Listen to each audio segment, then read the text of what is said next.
원래 이 행정부나 정치인들은 덕담을 하지만은 미국의 언론이나 전문가들은 향후 북한 문제를 둘러싸고 한미 간의 갈등이 심각해질 것이다 라는 우려들을 여전히 하고 있습니다.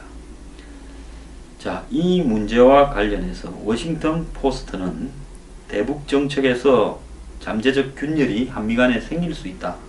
뉴욕타임스도 문 대통령 당선은 북핵 문제로 대치 중인 동북아의 지정학적 흐름을 흔들 수 있다.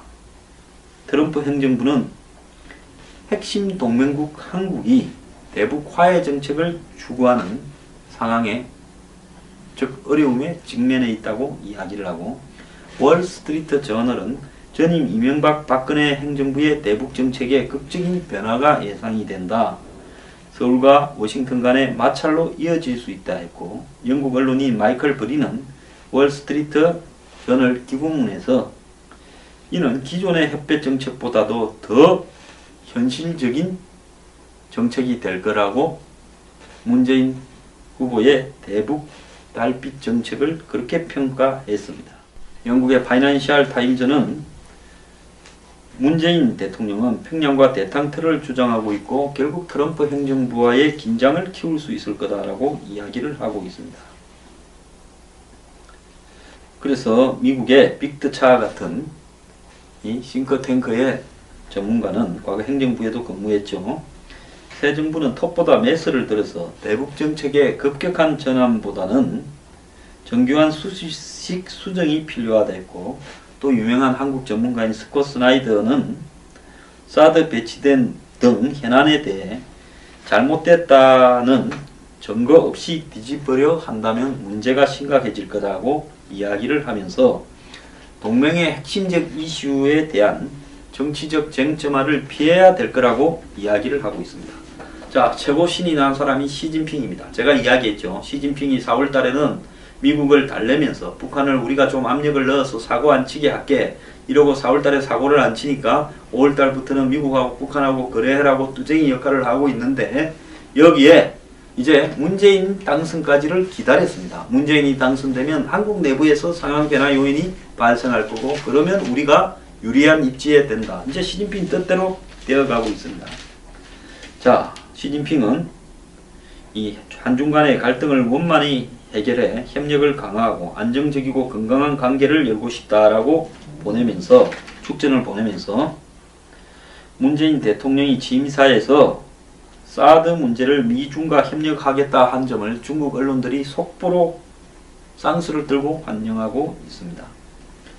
자, 그러면서 뭘 소개하는가 하면, 문 대통령이 취임사에서 사드 문제 해결을 위해 미국, 중국과 진지하게 협상하겠다 하자 이를 속보로 내보냈고, 신화통신도 필요하면 곧바로 워싱턴으로 날아가겠다. 그렇지만 여건이 조성되면 평양에도 가겠다라는 말을 소개했습니다. 그래서 중국 매체들은 문재인 대통령에 대한 기대를 감추지 않았는데, 한미동맹도 중요하게 생각하지만 중국과의 관계 발전도 기대하고 남북관계도 긴장을 완화하고 북핵 문제를 해결하겠다고 하고 있다 라고 이야기를 하며, 문 대통령 진영에는 중국통이 많아. 그 중에 몇몇 중국통들이 지난번에 사드 때 중국에 아주 그냥 앞잡이 역할을 충실히 수행을 했죠. 박근혜 정부처럼 중국의 뒤통수를 치고 중국을 극단적으로 무시하지 않을 거라고 이야기도 하고 있습니다.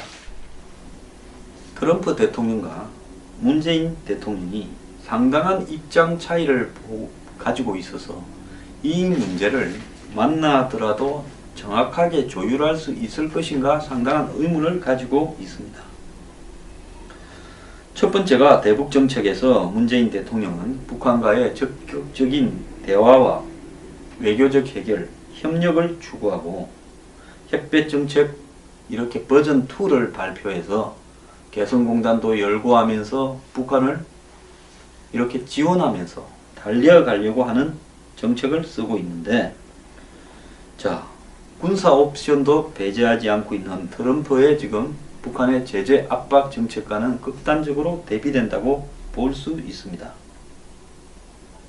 둘째, 문재인 대통령은 사드와 FTA 등 한미 동맹 자체를 흔들 수 있는 문제들을 지금 풀 수 있어야 되는데, 자, 이런 문제에서 과연 줄 거는 주고 얻을 거는 얻는 이런 빅딜에 성공할 수 있을 것이냐 하는 부분에서 여러 가지 의문이 나오고 있습니다. 문 대통령을 지지하는 사람들은 이렇게 말을 합니다. 한국이 미국에 끌려다니기보다는 한국의 국민적 여론과 정치권의 언론의 어떤 반대를 바탕으로 해서 등에 업고 트럼프와 협상을 해야 된다.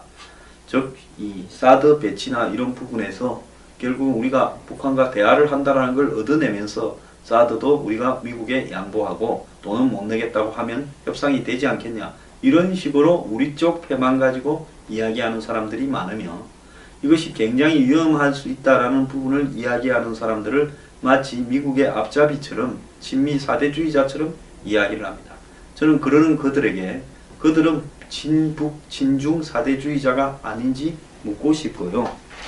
서로 힘이 비등할 때, 아쉬운 게 없을 때는 협상 전략으로 그렇게 하는 것이 맞습니다.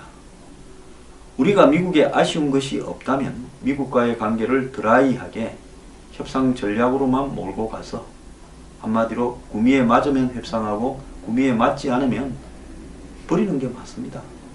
근데 과연 우리의 처지에서 미국과 그렇게 할 수 있을 것인가 하는 부분에 대한 스스로를 돌이켜보는 노력이 필요하지 않은가 저는 생각합니다. 한국에 있어서 미국의 역할이 배제되었다라고 볼 때 한국의 경제 시스템이나 주식이나 해외 투자 등이 유지될 수 있을 것인가? 미국이 빠진 이후에 북한을 상대하는 부분이 과연 교류와 협력으로 갈 수 있을 것인가?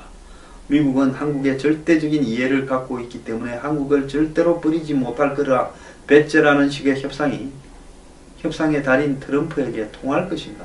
트럼프가 한국의 과거의 미국의 지도자처럼 그런 애정을 가지고 혈맹이라는 어떤 정서적 관점에서 이 문제를 해결하려고 하는 것인가?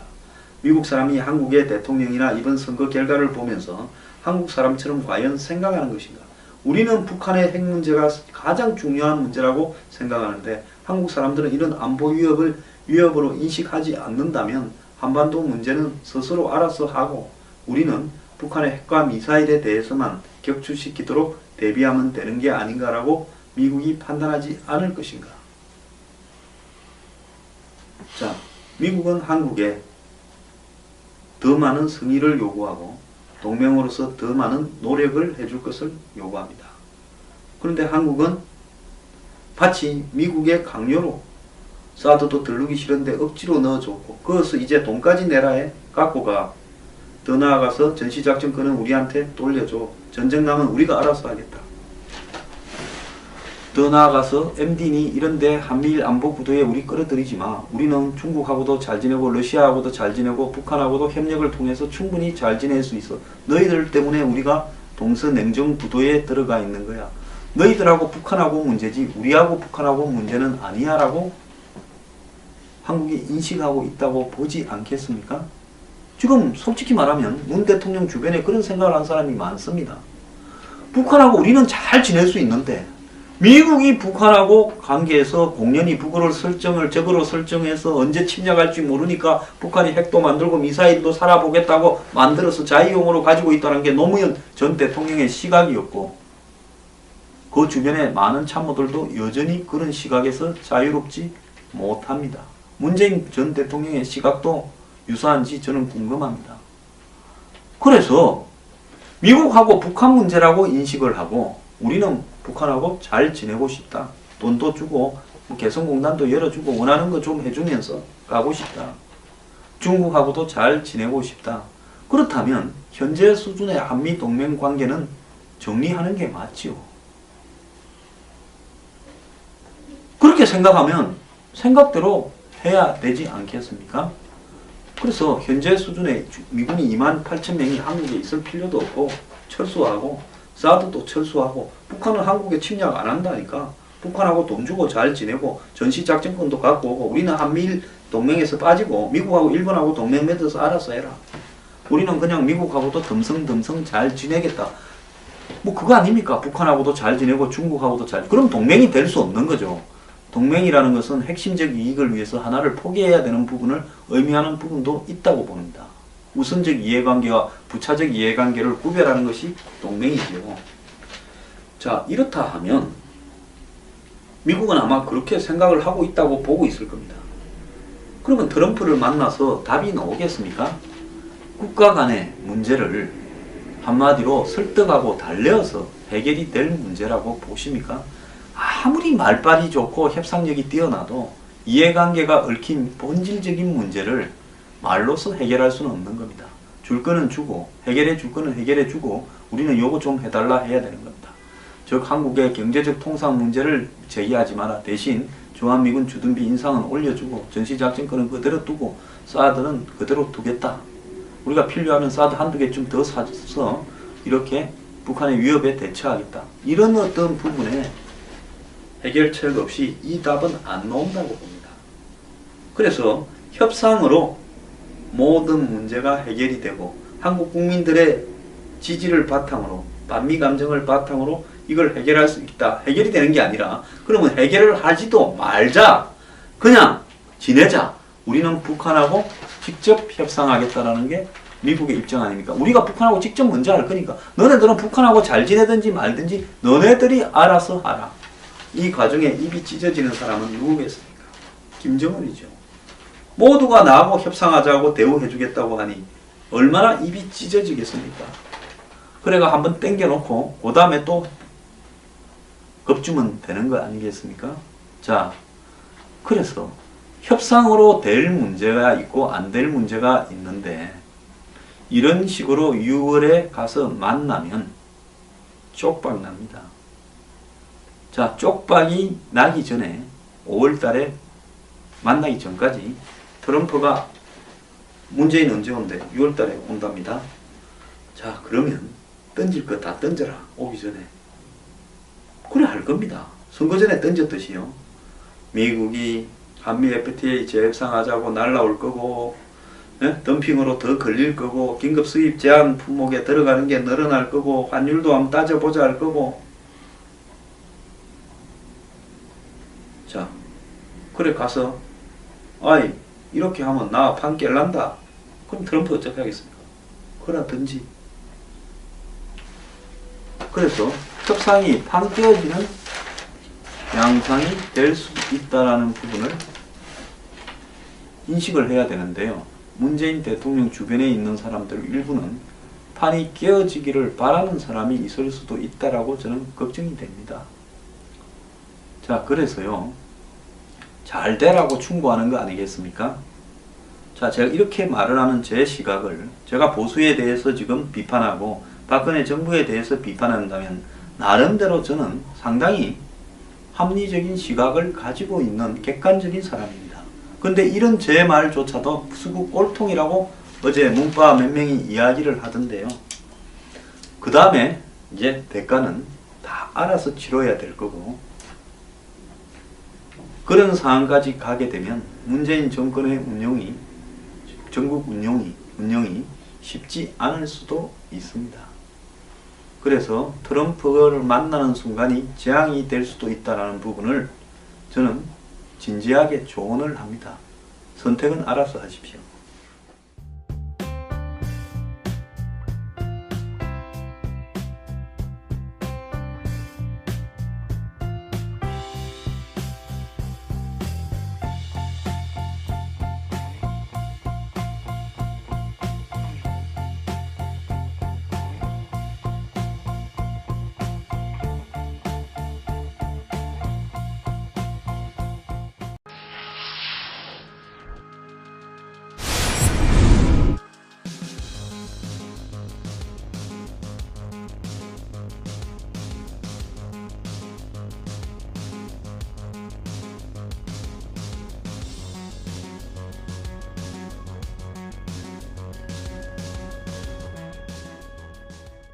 원래 이 행정부나 정치인들은 덕담을 하지만은 미국의 언론이나 전문가들은 향후 북한 문제를 둘러싸고 한미 간의 갈등이 심각해질 것이다라는 우려들을 여전히 하고 있습니다. 자, 이 문제와 관련해서 워싱턴 포스트는 대북 정책에서 잠재적 균열이 한미 간에 생길 수 있다. 뉴욕타임스도 문 대통령 당선은 북핵 문제로 대치 중인 동북아의 지정학적 흐름을 흔들 수 있다. 트럼프 행정부는 핵심 동맹국 한국이 대북 화해 정책을 추구하는 상황에 즉 어려움에 직면해 있다고 이야기를 하고, 월스트리트 저널은 전임 이명박 박근혜 행정부의 대북 정책에 극적인 변화가 예상이 된다. 서울과 워싱턴 간의 마찰로 이어질 수 있다 했고, 영국 언론인 마이클 브리는 월스트리트 저널 기고문에서 이는 기존의 햇볕 정책보다도 더 현실적인 정책이 될 거라고 문재인 후보의 대북 달빛 정책을 그렇게 평가했습니다. 영국의 파이낸셜 타임즈는 문재인 대통령은 평양과 대탕틀을 주장하고 있고 결국 트럼프 행정부와의 긴장을 키울 수 있을 거다라고 이야기를 하고 있습니다. 그래서 미국의 빅드차 같은 이 싱크탱크의 전문가는 과거 행정부에도 근무했죠.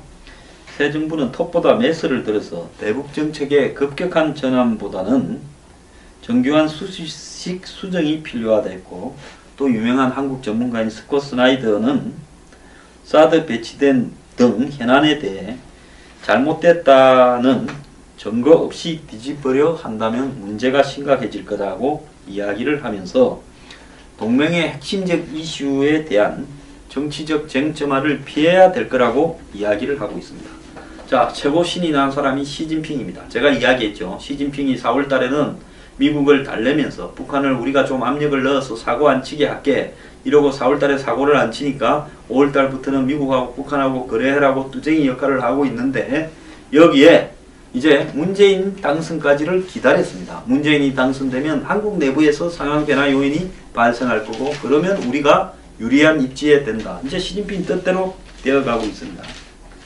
자, 시진핑은 이 한중 간의 갈등을 원만히 해결해 협력을 강화하고 안정적이고 건강한 관계를 열고 싶다라고 보내면서 축전을 보내면서 문재인 대통령이 취임사에서 사드 문제를 미중과 협력하겠다 한 점을 중국 언론들이 속보로 쌍수를 들고 환영하고 있습니다. 자, 그러면서 뭘 소개하는가 하면 문 대통령이 취임사에서 사드 문제 해결을 위해 미국, 중국과 진지하게 협상하겠다 하자 이를 속보로 내보냈고, 신화통신도 필요하면 곧바로 워싱턴으로 날아가겠다. 그렇지만 여건이 조성되면 평양에도 가겠다라는 말을 소개했습니다. 그래서 중국 매체들은 문재인 대통령에 대한 기대를 감추지 않았는데, 한미 동맹도 중요하게 생각하지만 중국과의 관계 발전도 기대하고 남북 관계도 긴장을 완화하고 북핵 문제를 해결하겠다고 하고 있다 라고 이야기를 하며, 문 대통령 진영에는 중국통이 많아. 그 중에 몇몇 중국통들이 지난번에 사드 때 중국에 아주 그냥 앞잡이 역할을 충실히 수행을 했죠. 박근혜 정부처럼 중국의 뒤통수를 치고 중국을 극단적으로 무시하지 않을 거라고 이야기도 하고 있습니다. 트럼프 대통령과 문재인 대통령이 상당한 입장 차이를 가지고 있어서 이 문제를 만나더라도 정확하게 조율할 수 있을 것인가 상당한 의문을 가지고 있습니다. 첫 번째가 대북 정책에서 문재인 대통령은 북한과의 적극적인 대화와 외교적 해결, 협력을 추구하고 햇볕 정책 이렇게 버전 2를 발표해서 개성공단도 열고 하면서 북한을 이렇게 지원하면서 달려가려고 하는 정책을 쓰고 있는데, 자, 군사 옵션도 배제하지 않고 있는 트럼프의 지금 북한의 제재 압박 정책과는 극단적으로 대비된다고 볼 수 있습니다. 둘째, 문재인 대통령은 사드와 FTA 등 한미 동맹 자체를 흔들 수 있는 문제들을 지금 풀 수 있어야 되는데, 자, 이런 문제에서 과연 줄 거는 주고 얻을 거는 얻는 이런 빅딜에 성공할 수 있을 것이냐 하는 부분에서 여러 가지 의문이 나오고 있습니다. 문 대통령을 지지하는 사람들은 이렇게 말을 합니다. 한국이 미국에 끌려다니기보다는 한국의 국민적 여론과 정치권의 언론의 어떤 반대를 바탕으로 해서 등에 업고 트럼프와 협상을 해야 된다. 즉, 이 사드 배치나 이런 부분에서 결국 우리가 북한과 대화를 한다는 걸 얻어내면서 사드도 우리가 미국에 양보하고 돈은 못 내겠다고 하면 협상이 되지 않겠냐. 이런 식으로 우리 쪽 패만 가지고 이야기하는 사람들이 많으며 이것이 굉장히 위험할 수 있다라는 부분을 이야기하는 사람들을 마치 미국의 앞잡이처럼 친미 사대주의자처럼 이야기를 합니다. 저는 그러는 그들에게 그들은 친북, 친중 사대주의자가 아닌지 묻고 싶고요. 서로 힘이 비등할 때, 아쉬운 게 없을 때는 협상 전략으로 그렇게 하는 것이 맞습니다. 우리가 미국에 아쉬운 것이 없다면 미국과의 관계를 드라이하게 협상 전략으로만 몰고 가서 한마디로 구미에 맞으면 협상하고 구미에 맞지 않으면 버리는 게 맞습니다. 근데 과연 우리의 처지에서 미국과 그렇게 할 수 있을 것인가 하는 부분에 대한 스스로를 돌이켜보는 노력이 필요하지 않은가 저는 생각합니다.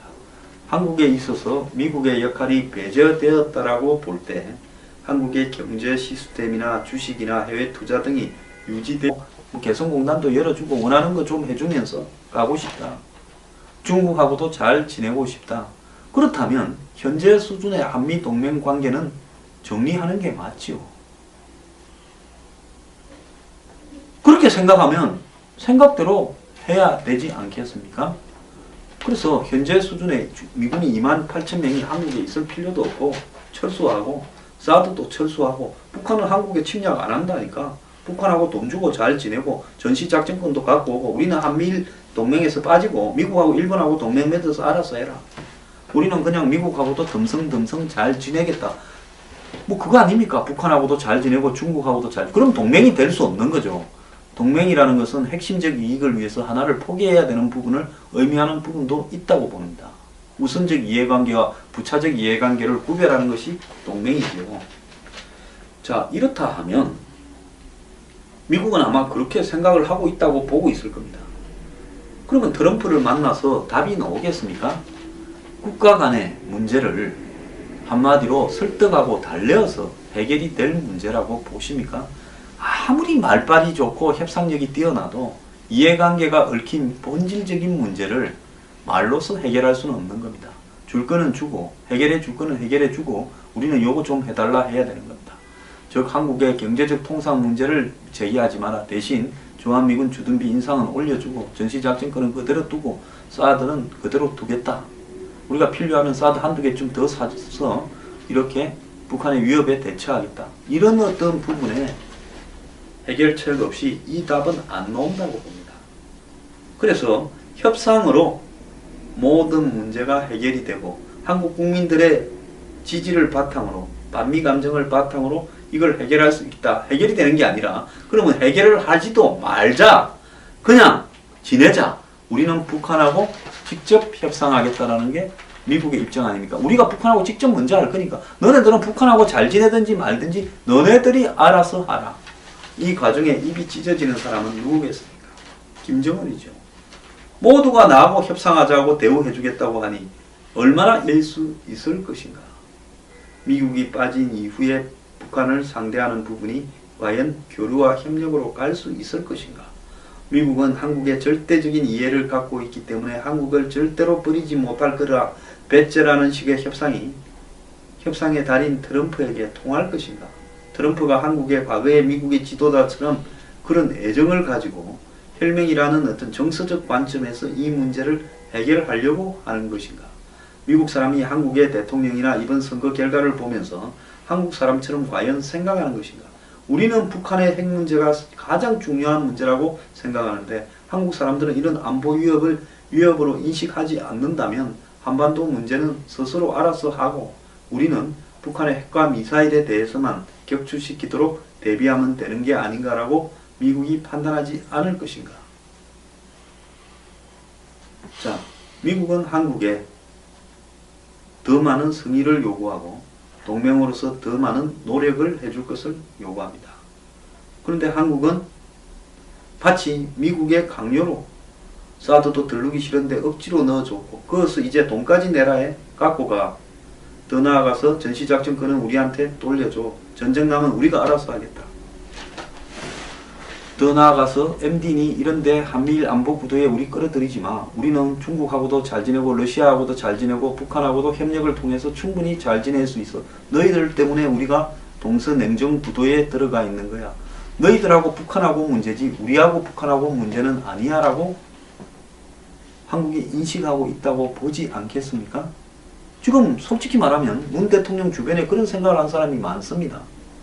북한하고 우리는 잘 지낼 수 있는데 미국이 북한하고 관계에서 공연히 북어를 적어로 설정해서 언제 침략할지 모르니까 북한이 핵도 만들고 미사일도 살아보겠다고 만들어서 자위용으로 가지고 있다는 게 노무현 전 대통령의 시각이었고 그 주변에 많은 참모들도 여전히 그런 시각에서 자유롭지 못합니다. 문재인 전 대통령의 시각도 유사한지 저는 궁금합니다. 그래서 미국하고 북한 문제라고 인식을 하고 우리는 북한하고 잘 지내고 싶다. 돈도 주고